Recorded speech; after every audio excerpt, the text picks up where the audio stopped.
علما وایي دا طریقه د روټۍ چې دا ډېره انفع ده او دا ډېره د عجزۍ نښه ده. تاسو یو پیرنې به داسې کښېنئ دا بنده ډېر عجز ښکاري چې روټۍ ته داسې کښېني دا تحیات دا شکل او دا دواړه خپې دې طرف ته ایستلي وي نو دا ډېره د عجزۍ ناسته ده. نو نبي کریم صلی الله علیه وسلم به روټۍ ته داسې په عجزۍ باندې کښېناستو. مونږ کره دا روټۍ ولې زر ختمیږي تاسو ته پته شته؟ سړی چې داسې کښېني که نه دا یو زنګونې مات راشي او دا بل ولاړ راشي که نه دا داسې دې خېټې ته اړم شي دا زنګونې دې ځای ته اړم وي که نه نو دې روټۍ هم کمه خوري. چې دا پرلت ورته ووایي داسې ورته کښېني او دا ټوله خېټه ورته کوله وکړي نه راشه که بیا ګورې دی بیا کم ځای مړېږي ښه نو دی بیا دوه روټۍ خوري او چې داسې بیا کښېني نو دی بیا یوه روټۍ خوري. ښه د سنتو ډېر برکات وي ښه ډېر برکات دي. په سنت طریقه چې کښېنئ نو روټۍ به کم هم خورئ او چې پرلت ورته ووایي او د سنتو نه خلاف کښېني نو اکثر ډوډۍ کمه شي که نه سړی غږ کوي وي روټۍ راوړه روټۍ ختمه شي ورګه نورې روټۍ پخو دا دې په حساب پخ کړي خو یو چې دې کښېني نو بسم الله ونه وایي نو شیطان ورسره خوراک شروع کړي. بل چې کښېني نو د سنت خلاف کښېني نو روټۍ هم ډېره وخوري او څه ورسره شیطان وخوري نو دا روټۍ ډېره کمه شي. یو صحابي وایي موږ د نبی علیه السلام سره روټۍ کې ناست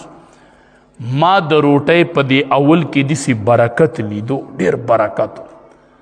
او چې د اخري ټیم شو نو بې برکتي مې لیدله داسې برکت مې په اول کې ولید چې چېرته مې نه ولیدلی او په آخر کې مې داسې بې برکتي ولیدله چې چېرته مې نه ولیدلی. نو نبی کریم صلی الله علیه وسلم ته مې وفرمایل چې اول کې مې ډېر برکت ولیدو اخر کې مې ډېره بې برکتي ولیدله. وی نبی علیه السلام راته ووی چې اول کې دا برکت د دیو چې ټولو بسم الله ویلې وه او د آخر کې چې تا بې برکتي ولیده نو یو کس راغی دې روټۍ کې کېناست بغیر د بسم الله نه شروع کړل نو تا په آخر کې بې برکتي ولیدله. یو پیره صحابه کرامو ډوډۍ خوړله کس راغی کېناست هغه روټۍ زر ختمه شو. نبی علیه السلام صحابو ته وی دا د بسم الله نه و ویلې چې روټۍ کافي نه شوله که د بسم الله ویلې وې دا روټۍ به د ټولو دپاره کافي شوې وه.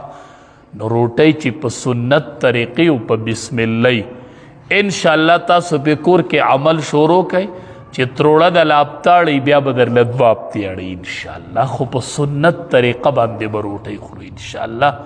کوشش به دا کوو بچو ته به ټیم په ټیم داسې آداب ښیو بچیا ته خو د سنتو خلاف ناسي بچیا ته بسم الله ویلې د تا چې رزق تلاس کړی.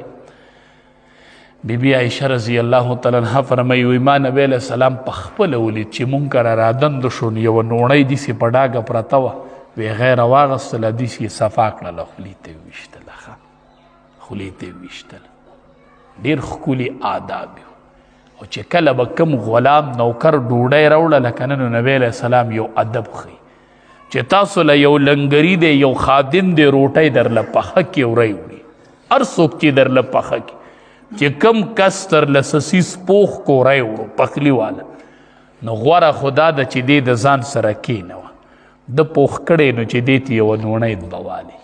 که کېدې نه نو دام جایز دي چې دله ته یوه نوڼۍ دوه ورکه چې دی خو یې وخوري هلته به یې خادم پوخ کي باورچي او لنګري به یې پوخ کي ادی بلوخي بالکل صفا کیا غریب به په آخر کې یو بل راوړي سالن ته به کینې کم چې پوخ کړی د هغې نه یې ومنسه کي دا چې د پخو د ده نه پې خولې بیدلي دي او د څومره په تکلیف پوخ کړی دی نو دی یا ځان سره کېنوه که ځان سره د کېنه نه و نو یوه نوڼۍ دوه ورلتې ورکه خو وخوره به پې ځکه چې دا د پخ کړی دی دا د پخ کړی دی.